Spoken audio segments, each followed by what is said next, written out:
This podcast is part of E2C Network, where we share the whole Auburn experience.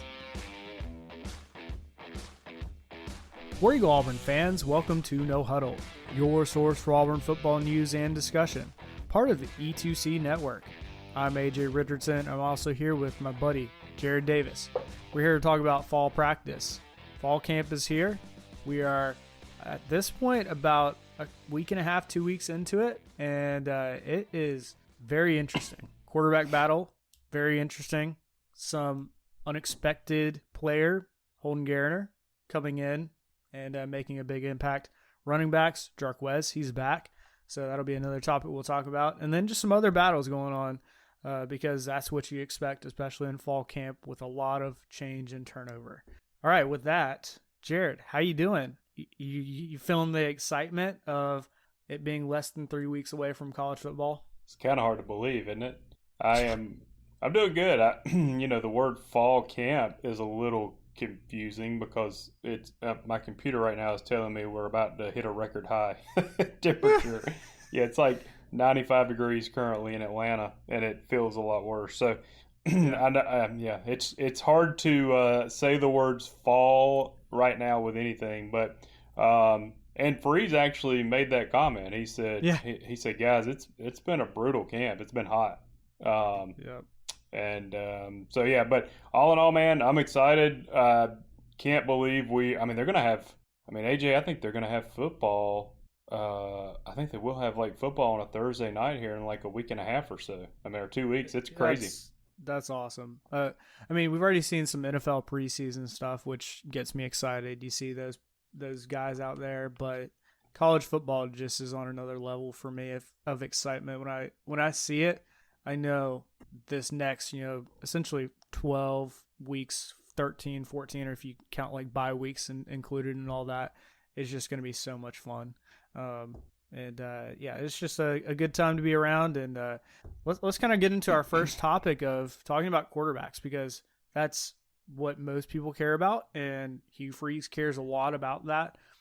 Previously, Hugh Freeze was talking about the battle between Robbie Ashford, Peyton Thorne, and Holden Garner, trying to pare that down to two guys, and he was going to essentially have 10 days of fall camp to start doing that. Well, we're past that point, and he's still, at this point, he was asked, and he said his decision is a lot harder than he thought it would be.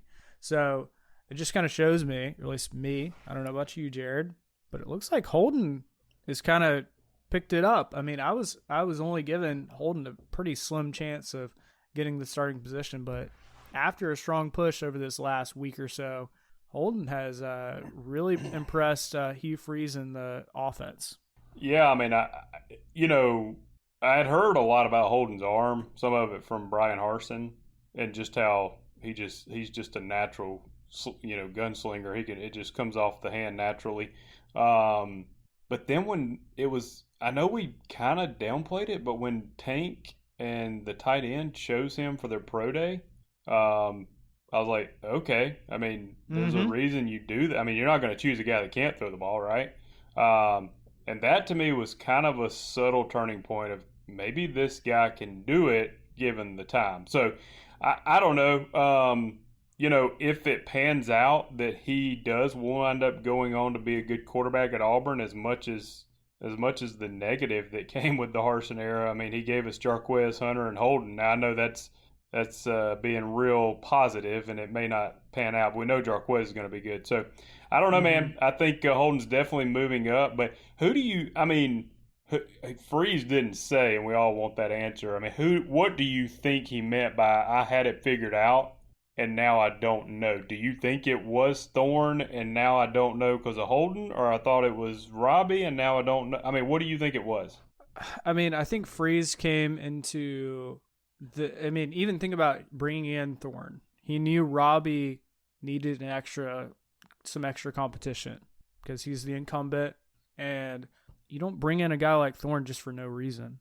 And he also kind of understands that Peyton Thorne, he's a newer guy to the system, even though he understands things, and both Freeze and then also the offensive coordinator, have talked about how specific and detailed he is. And he's picking up on things way quicker than they're expecting. But even still, there's going to be a gap. He's only had a certain number of reps and plays in this offense. And some of the other guys, like Robbie Ashford and Holden Garner, have gotten extra reps, know the system a little bit better because they were here for the spring. And that's where, I'm trying to evaluate, his statement in that context. Like, is he talking about, did he have Robbie Ashford or Peyton Thorne as kind of the, leader in this kind of quarterback race? Maybe. I think that's probably the most likely scenario is one of those two. But then who was it? Was it Robbie or was it Peyton? I mean, surely you look at Peyton Thorne's numbers from Michigan State and you're like, yeah, this guy can play, but this is a different level. This is SEC where every throw matters. And so I don't know. I really don't. My gut is I think he was going to do Thorne, and I don't know that it was Robbie or Holden by themselves. I think jointly they both played so well that he's like, I don't know. Yeah. Because I think Robbie played well. Mm-hmm. I think Thorne actually played okay. He didn't have any touchdown passes, but people that were there said that, two of them were dropped. I mean, that's not his fault. Yep. In fact, we can talk about that. Apparently drops were an issue with the receivers. So, but yeah, I mean, I think it probably was Thorne. I don't think you go get Thorne unless you're like, hey man, it's yours to lose, because we got him so late in the game, right? Like at that point, if you thought it was Robbie, you've seen enough of Robbie, why would you go get Thorne, right? So I think it was probably Thorne's to lose, and I think there's a chance he may. I mean, I don't know this, but maybe he did lose it in the spring game. I mean, in the practice. Yeah, I mean, it's only been one practice. It's only been one scrimmage. But first scrimmages can be a little telling of where the guys are at because you're going full speed. And even Freeze was talking about they added some extra tempo in there to get the offense going, move it quickly, and just see how fast guys were reacting. Because, I mean, you and I know this. The listeners know this as well. When you're under a little bit of pressure, it really shows who you really are. And they were under some pressure, and it sounds like both Robbie and Holden kind of, rose above a little bit. And maybe it sounds like potentially Peyton kind of dropped down just a little bit. Not to say he's out of the race by any means, but that to me is pretty telling that both, you look at some of the stats from the scrimmage, both Robbie and Holden had passing touchdowns. And apparently Robbie's was just amazing. He was on the run. It was kind of like one of those just pro level passes that he had, and you're just like, that's awesome. That's what more of that. That's what Robbie does, the thing we need him to do, and maybe he can. I hope it's Robbie, man, because that RPO, now you add in the run option too. But I think, man, if he can just hit the simple passes, right, like the 7-yard, I guess, stick route to keep a drive going, that you can't miss on those. And if he's gotten that down, it's his job, in my opinion.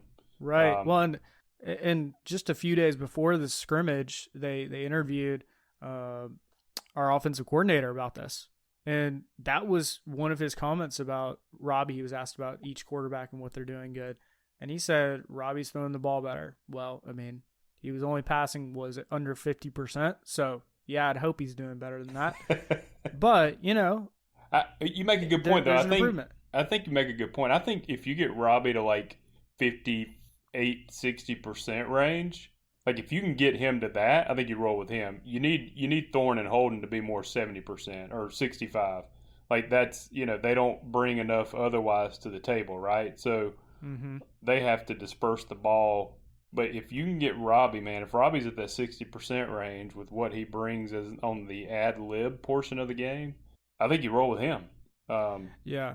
And if I'm being honest, I'm leaning Robbie right now, just slightly, and then Peyton Thorne kind of right behind him, and then literally it sounds like Holden's like right there with Peyton Thorne, kind of.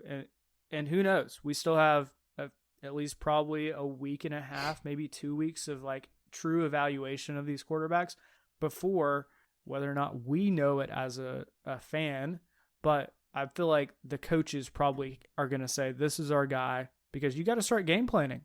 You can't just wait until the last minute to just say, yeah, here we go. You got to essentially kind of plan out who's that quarterback that'll be stepping out there at the beginning. And who knows, maybe it is a combo, but honestly, I'm kind of hoping it's not, of multiple quarterbacks stepping out on that first game, unless it's, say one of them goes out, plays 3 quarters, does great, and we throw in a different quarterback just to see what else is what they've got in a real live game. Maybe I'm okay with that, but I don't want them to rotate around just because they're, I don't know, at that point. Let's talk about a little, maybe more detail about this first scrimmage. So, Ron Roberts, his goal was to eliminate unforced errors, and it sounds like they were doing a lot of that, especially in the second half. They were getting a lot of tackle for losses. The offense, however, handled their business pretty decently. They didn't turn the ball over, which I feel like for any scrimmage, that's a great thing. Any game, you don't have any turnovers, that's a pretty big deal. And again, that offense was going quick. They started out quick, doing a lot of hurry up, fast tempo type stuff. And, our show is called No Huddle. Like, I have an affinity, a love towards the no huddle style, fast offense.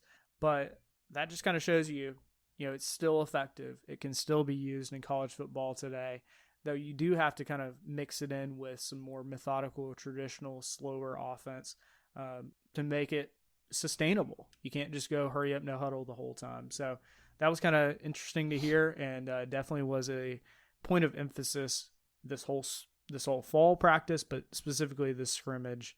A couple kind of things that they seem to, at least from Freeze's perspective, need to work on: RPOs. They had been apparently doing pretty good in all fall practice up until the scrimmage on reading RPOs, making the right decisions.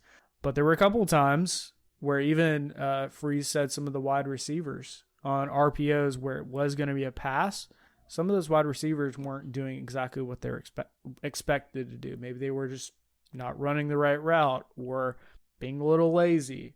That stuff has to be cleaned up because if you start doing that kind of stuff, that's not going to fly with this coaching staff. Jared, any other kind of observations from this first scrimmage and what you've heard? No, I mean, I think you hit the nail on the head with the receivers. He took a pretty strong stance on them, and I think that's one thing.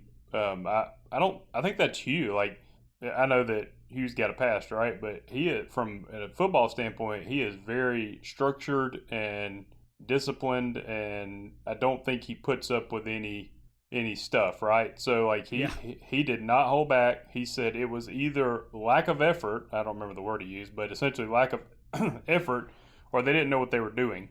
Mm-hmm. Now he did then take that approach of that's on the coaches, so he softened it by saying that's on us to get them prepared. But yeah, the receivers apparently. So I didn't realize this, AJ. Maybe you did. In this system here, the receiver is also having to read the defense on every play, basically, right? So like, It's like 2 route options for each receiver, is my understanding. And based off what the defense does, the receiver makes a decision. Mm-hmm. And so you can't mess that up because the quarterback is guessing as to which decision you're making. Right. And you'll have to be in sync. And that's actually, I was going to say this earlier, that's why I think it's super important to go ahead and name a quarterback like this week. Get them, I mean, even if you aren't fully sure, I think it's better to have somebody working with the ones the whole time now, to be honest with you. Yeah, I mean, I think the earlier you get that, the better. Because especially if you have more options out there, you really, I mean, you hear it from pro-level style quarterbacks, ones that are in the NFL, they are in sync with their receivers. They know exactly what the receiver's going to do. The DB's kind of playing a little back. All right, let's run something under or whatever that is. They're reading the wide receiver and the quarterback are reading that defense, making a decision based off of that. It's not necessarily written in stone exactly what to do every single play. And that adds an extra layer of complexity, but when it's run properly. And if you look at some of the stats, even from what Hugh Freeze has been able to do with offenses you got to think he's in a good spot. Like I saw this stat. I think it was maybe Justin Ferguson that put this out. Hugh Freeze has coached teams in the past, and they've averaged for the whole season 3,500 yards and had 27 passing touchdowns. He's done that with some less than Auburn level talent, and that's kind of like a little bit of reassurance, at least for me, that whoever we end up picking for quarterback, we're going to figure it out, and Freeze is going to get the guys up to that kind of level. And I think that point itself makes me feel a lot better, but we still got to figure it out. We got to choose it quickly rather than just say, I don't know who it's going to be. And maybe, from a fan perspective, we don't know. But I would hope the team knows who that quarterback's going to be. I agree, and then I'll move on after this. But, like, if it's so close, right, if nobody's truly separated themselves, then to me at this point, getting someone the most reps possible with the ones, right? Like, if it's so close, I don't know that you're going to go wrong. You're going to have to just choose one and say, hey, this is the tipping point. You have X that I think will help us. We're going to start now running you with the ones at every practice. Yeah. And then also it's a psychological thing that now lets that player be like, all right, look, I'm the leader right now, okay? And so if a receiver's not doing something right, I can pull them aside and have a convo. I'm going to be the leader. Yep. Yeah, I just think if it's – I don't know what you're going to do from Saturday to Tuesday to separate yourself, so you might as well just pick one and roll with them. Yeah, and they, up until this point, had not reviewed the footage and the game film from the scrimmage. I'm guessing after reevaluating, I wonder if Hugh has a better idea. He probably does. Like, honestly, when you come like fresh out of a game, you kind of are heightened emotions, heightened feelings, and you take a minute. It's kind of like us. We take a minute to kind of process, and then it becomes more clear. Yeah, are we mad in the moment, an hour after a game, after a win or a loss or whatever, you have extra feelings, right? But, a day or two later, you see the clarity. Hey, I could have done that better. These quarterbacks are doing the right things or not, or these players are doing the right things or not. And once you kind of, take that, I think it helps, these coaches make the right decisions. So let's also talk about the running back room, because Jarquez at the beginning of fall practice was not there. A few practices in, came back. It was some pretty big news. Just to have him back in practice, the judgment or decisions of how many games he'll probably have to miss, still up for a final official decision. But from an Auburn fan perspective, if you're listening to this, expect something. It will be more than something. You'll have to miss something. And so I don't think it'll be the whole season. I'd really hope not, considering Hughes talked, hey, it's good to have him back on the team. He's practicing, but it's not going to be nothing. A couple other things. Jeremiah Cobb has gotten some really high praise. Brian Battie, also running back, has gotten a lot of praise.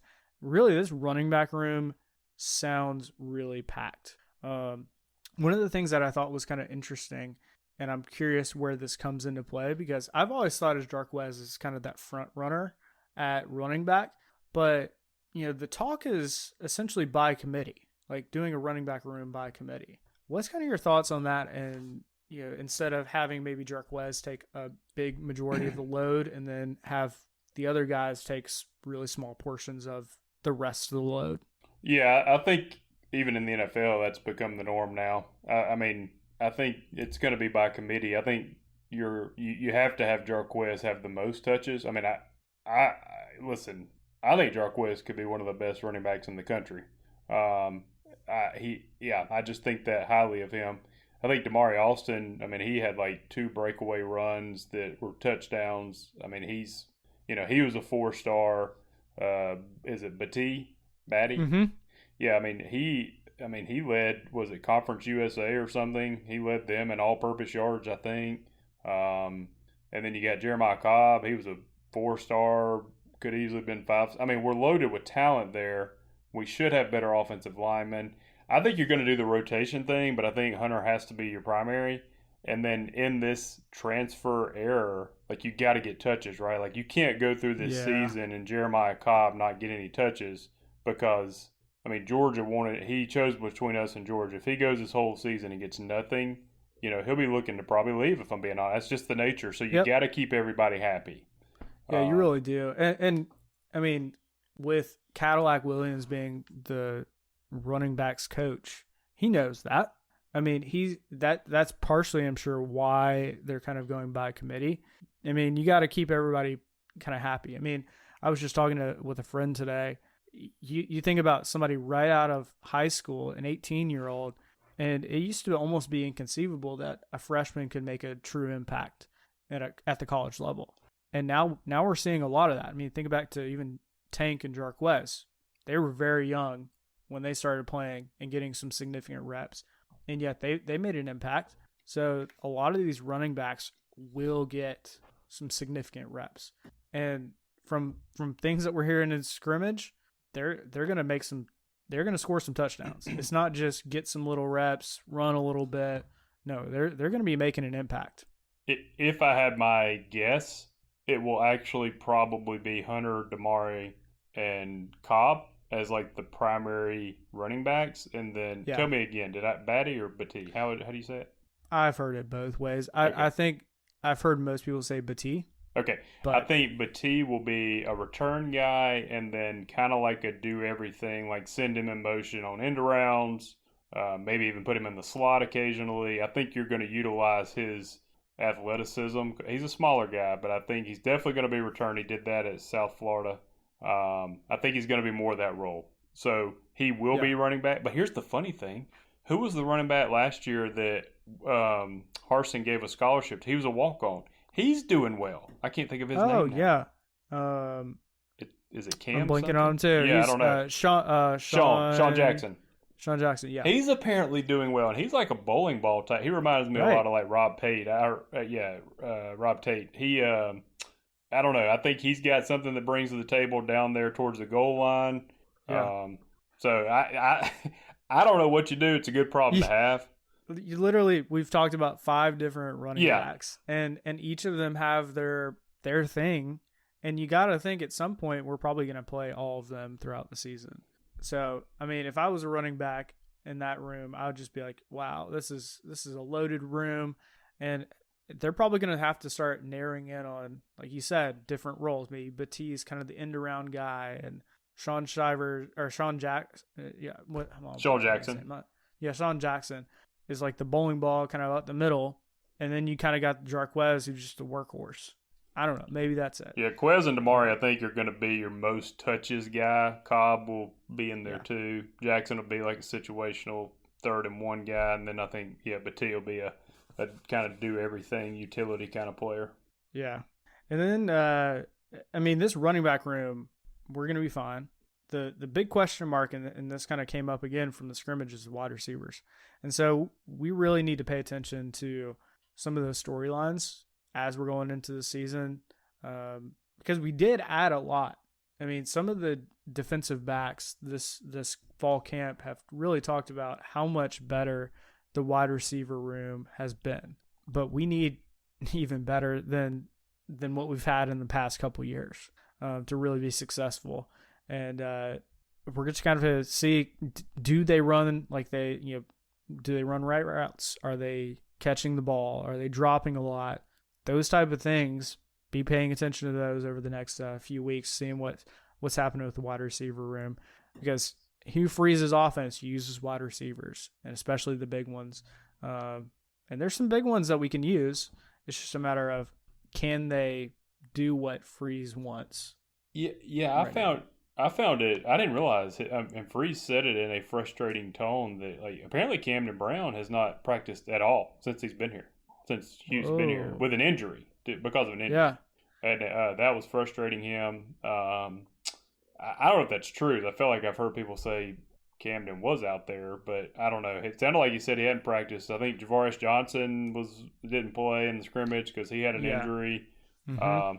I've heard a ton of things about Jay Fair coming on strong. Me too. Yeah, like he's apparently Apparently, he's really making a name for himself. So, but I do like I went and looked the other day, and I don't know if this is normal or not. I mean, we have a ton of receivers over 6 feet. We have several over 6'3" and a few over 6'5". So, I don't feel like that's been normal for us. No, definitely not. I feel like 6 foot or 6'1" was good for Auburn. Yeah, I mean, really, there was a time where like Kobe Hudson was our tallest receiver. So, Yep. yeah, and he's like probably 6 feet. So we have a lot of big boys. I really think the guy that came from, was it Florida Atlantic or something, the tight end, I think he's really gonna be more of a receiving threat, and he's really tall. But I'm excited, man, to see where it goes. I do think the room has been. I think the room, and even statistically, our team has been elevated. I saw where the people that transferred out and the people that transferred in, it was about a 5-point swing in the positive as far as player rating. I believe it. So I think I think the rooms have been elevated. But yep, you're right. It's just about getting out there, getting that groove with the quarterback, and making it happen. Yeah, exactly. And that's only gonna be over time. I mean, I don't expect even game 1 or 2 for our quarterbacks and wide receivers to be on the same page all the time. We're probably going to see some of that stuff where they're not on the same page. And, we almost have to give them a little bit of grace there, understanding that, hey, they're still trying to figure it out. And, if it's like any typical Auburn team, it usually takes 4, maybe 5 games to kind of figure out just what are you doing on offense and what is truly working before we really get into like the meat of our schedule. All right, a couple more quick things. We've got defense. Ron Roberts had an interview, and he was really talking about on the defensive side, there's been a ton of improvement since the spring practice. A lot of the guys, which is always good to hear, took from spring practice, learned the defense, and are playing better this fall. If you have that continual improvement on the defense, I mean, even if our offense early on looks like it's sputtering out, you can probably lean a little bit more back on your defense. And that's a little nicer to think about. Some of the freshmen or newcomers from the transfer portal seem like they're coming up to speed, but even Ron Roberts was pretty pretty straightforward, saying, hey, this is a faster game, especially in the SEC. It's going to take a lot of these guys a few minutes to kind of figure out what's really truly going on, how to read plays, how to do the right things, where to be at the right time. So that's only going to come with more reps against an offense. Linebackers, looks like they were communicating well. Linebackers are stopping the run, which, think about our running backs. That's saying a lot. But I think that also maybe is telling us a little bit about the offensive line. I hope our offensive line is pretty good at run blocking, but it's a brand new offensive line. So, you can just never really tell, I feel like, in fall practice. And then Keldrick Falk, of course, making some waves there. Sounds like he's moving to kind of like an edge position, at least for right now. Not necessarily always rushing the quarterback, but just setting that edge. And I think maybe to start out, he's going to be a freshman, 18-year-old kid essentially out there. And for him to kind of find his role, put him in that one position, tell him do that really well, and then expand to more pass rushing, or kind of what they've essentially called as like the jack position in Ron Roberts' defense. So, any other comments about defense before we go on to a couple other just odds and ends, as Kyle Loomis always likes to call it, the potpourri kind of section? Any other things about defense? No, not really. I'm just, I feel like that's probably going to be our strength in certain areas, maybe especially in the secondary for the team. So, just excited to see how that all shakes out. Yeah, exactly. Couple other big things, and this is even bigger than just football, but you probably think of it as football, is Rolling Toomer's Corner and the Toomer's Oaks. It officially is coming back. If you haven't seen the news, after 10 years, it feels like it's been forever since we've gotten to re-roll those trees. What was it? A handful of years ago, they replanted the offspring of the original oaks, and they're now mature enough that we can now roll those. So I'm really excited to actually get to do that, not just the trees around it, which that's always fun, but I feel like focusing the amount of toilet paper that go on 2 trees just shows the sheer impact of how much, whatever win we get, how important that was. A couple other side items. Do you remember Will Herring? I do. You remember him? Oh, yeah. Okay. Linebacker from 2003 to 2006, somewhere around there, I think. He was with Tuberville, yeah. Yep. He'll be a sideline reporter, kind of along with Ronnie Brown. So that'll be kind of exciting for the radio broadcast to have both Ronnie and Will Herring. So you got an offensive guy and defensive. So I love that. I love when they bring back some of the beloved players that were great in their time. And one more thing to mention, and this is more NFL related, but Tank Bigsby, as you know, got drafted, and he's already been getting some good carries and doing some big things. It is only preseason, but it's cool to just see Tank and his talents transitioning over to the NFL. All right, Jared, any other topics before we get out of here? No, sir. Just ready for cooler weather, a little fall feel, and get some football going, man. I did look it up, and it's actually before a Thursday night. We have football August 26th, which is a Saturday. The Saturday before we play, there will be football and pretty much every day from then on out. Love it. And we are so close. We literally have one more Saturday left of no football. Yep. And we got football. We got football. We got football for the next 15, 16 weeks. Yes, sir. Absolutely. And then bowl season and all that. Oh, yeah. It always flies by. I always look up, and we're 5 games into the season, and I'm thinking, God, it doesn't fly this fast when we're not in season. So it's so true. So get ready. This is kind of I think of this as kind of like the on-ramp. You're about to get on the interstate, and we're about to go fast. And buckle up, because there's a lot of optimism around this team and around Hugh Freeze and what he's doing with this team. And even, future things. Future classes are still kind of coming along. There's some big news, like Jalewis Solomon, defensive back. He chose Auburn. TJ Lindsey, not TJ Finley. I did have to do a double take. It was TJ Lindsey, also committed to Auburn. So he's a defensive lineman. So we're still doing work.